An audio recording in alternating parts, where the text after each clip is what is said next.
Ah, help! Where's the Dota patch? Is there gonna be a Dota patch anytime soon, guys?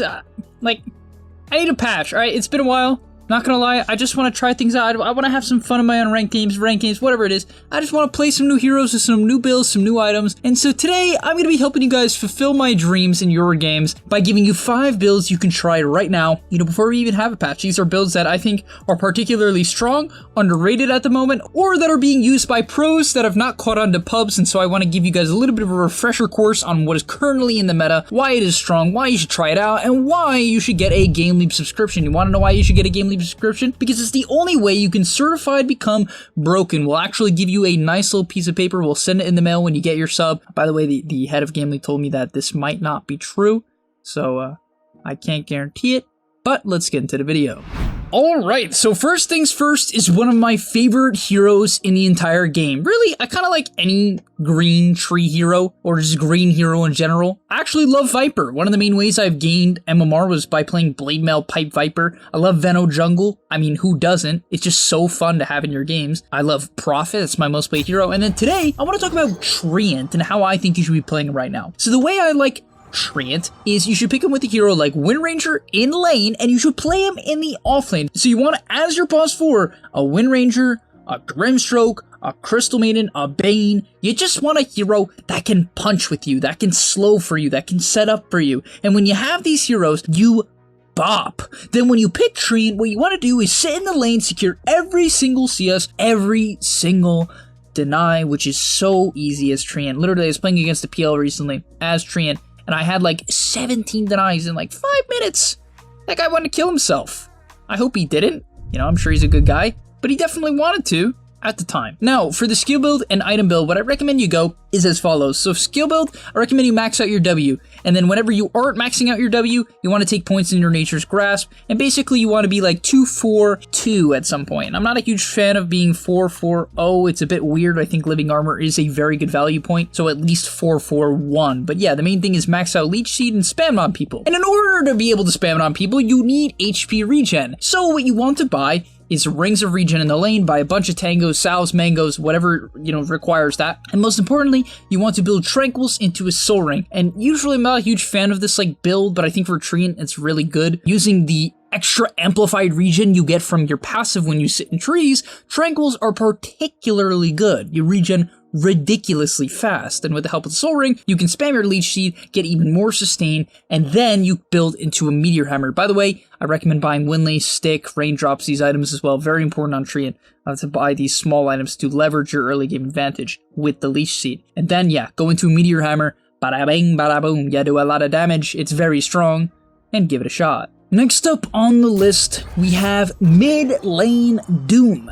Mid Lane Doom is something that I am not coming up with. This is not theory crafting. This is something, while it might sound absolutely insane to you, as you're probably thinking, Speed, isn't Doom an offlaner? Well, he was.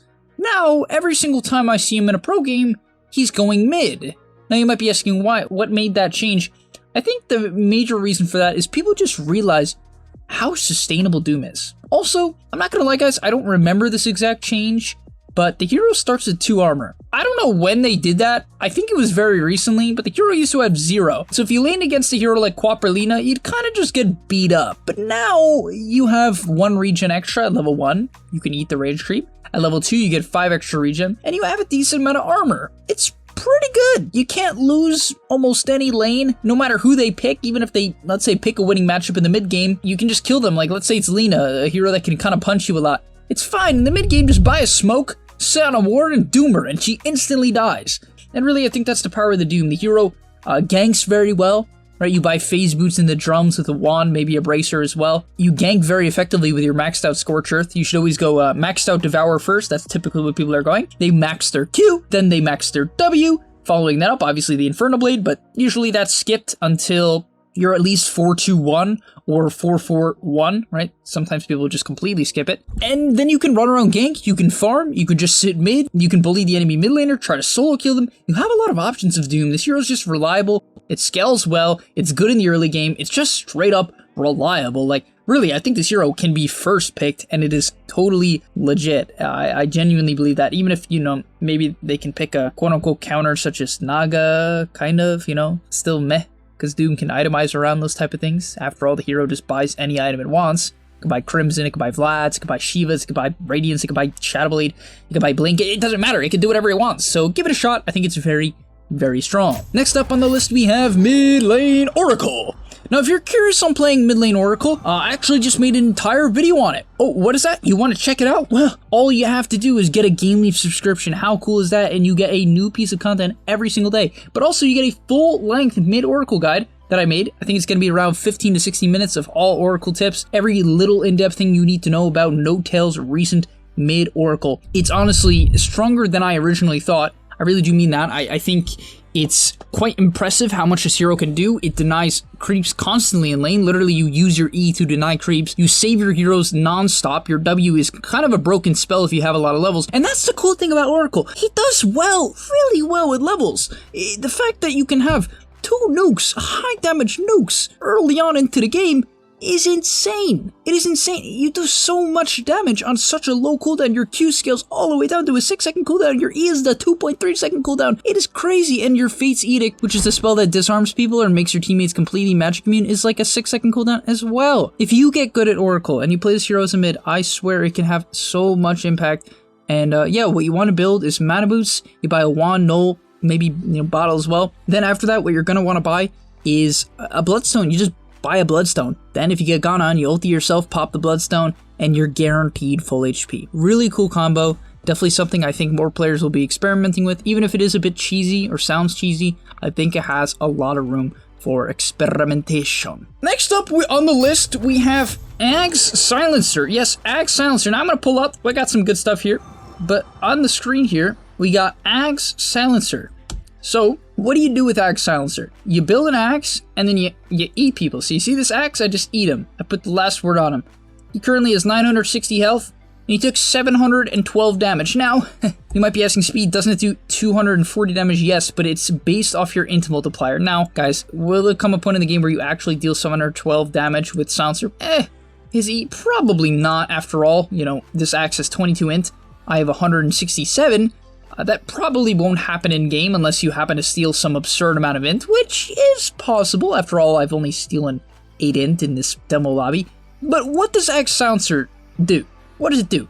It gives your hero really good wave shove. Silencer is notorious for being really mediocre at shoving waves, but with your new E, making your last word an AoE, and your Q, you can shove waves very easily, and from a long range. And all of a sudden, your hero scales really well. It also becomes very, very tanky. In teamfights, if you hit multiple heroes with it, it also gives vision. Funny enough, this spell, yes, it gives vision. So if I was to lose vision of the axe, I would still see him. It's super useful. It silences for a very long duration, which is actually 6 freaking seconds. 6! Bloodright is a 6-second cooldown, and you can avoid it pretty easily. This spell, sure, you can dispel it, but if you can't, you're silenced for 6 seconds, and there's nothing you can do about it. It's in an AoE, you become very tanky, you're a very, very strong laner. And so yeah, if you're going to play this build, make sure you buy treads, a wand, nulls, buy a lot of stats to sustain yourself in the early game, buy a lot of regen, otherwise you will feed, guaranteed. That rhymed. And so like the video. And finally, last on the list is Ag's Chaos Knight. Guys, I played against this thing recently, the Ag's Chaos Knight. It is so freaking weird, and dude, I still am so confused about that game. So the reason why I'm confused about that game is because he just makes illusions all the time. Honestly, it felt like I was playing against 5 illusionist capes. So if you don't know how CK's ulti works right now, is it dispels people globally on a 75-second cooldown, keep in mind, because they, you know, quote-unquote buff the cooldown. 75-second cooldown, you get like AoE illusions and an AoE dispel. Now the problem is it doesn't give you some crazy amount of damage on your own hero, but the stats are pretty good. You're pretty tanky, it gives you mana, that's good. It's decent. You can use your stun to farm, I guess, with the extra mana or something like that. But the weirdest part of it is really, and I mean this, really the fact that you can just send illusions around everywhere.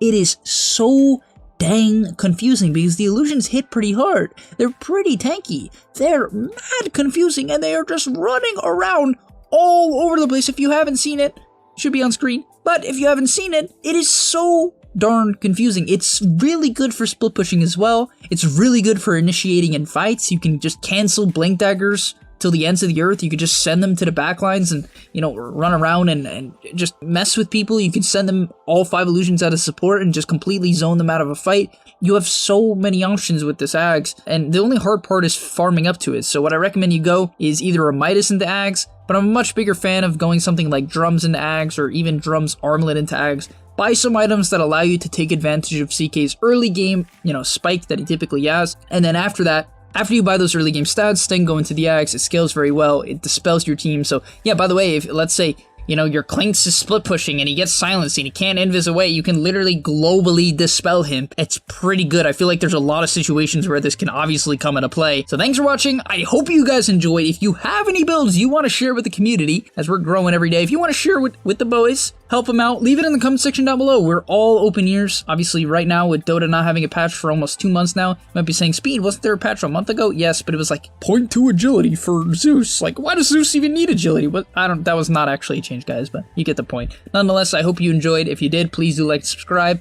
I hope to see you in the next one, and get your game leap subs. Peace. Before you leave, just want to say a quick message. If you're trying to get better at Dota, or you just enjoyed that video, I know this is pretty general, and you're going to hear this quite a bit from me, but I recommend you sign up to gameleap.com. Why? Because I put a lot of effort into the content over there, and generally the effort I do there is different from the content you're going to see here on YouTube. It is different. In fact, I usually go a lot more in depth on topics or into niche topics that help you get to the next level even faster. Because on YouTube, I often have to keep it more mainstream, and that's even why I'm putting it at the end of this YouTube video. That's why this is at the end, because a lot of people just watch 5 minutes, they skip through just for like the dopamine spike. But if you are interested in actually getting better at Dota, I recommend you go to the description down below, get your discount right now by clicking the link, sign up, use the discount code that you're gonna see there, and I hope to see you there right now. So click it, and yeah, thanks for watching.